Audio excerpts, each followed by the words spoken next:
আজকে সকাল থেকে কেন্দ্রীয় সংস্থার ইডির হানা, কেন্দ্রীয় সংস্থা ইডি হানা লেগেছিল যে আইপ্যাকের কর্ণধারের বাড়িতে এবং অফিসে, এবং রাজ্যের মুখ্যমন্ত্রী মমতা বন্দ্যোপাধ্যায় তিনি অভিযোগ করছেন যে তার যে পার্টির ফাইল, সেই নথি হার্ডি সমস্ত কিছুই চুরি করে নিয়ে যাওয়ার চেষ্টা করছিল এই সংস্থা।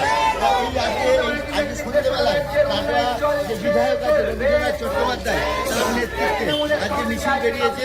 এই মিছিল গোটা পৌরসভার মোড় আছে, সেই মোড়ে গিয়ে যেখানে একটা সভা হবে, এই ব্যাপারে এখানে জেনে নেব।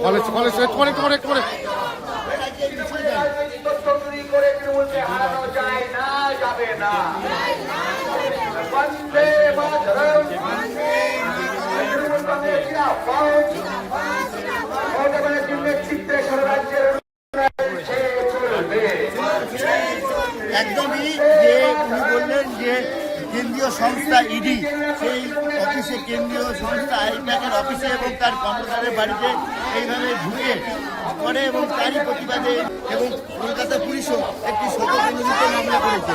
আগামী দিনে দেখা যাক এই আন্দোলন কতটা আকার ধারণ করে।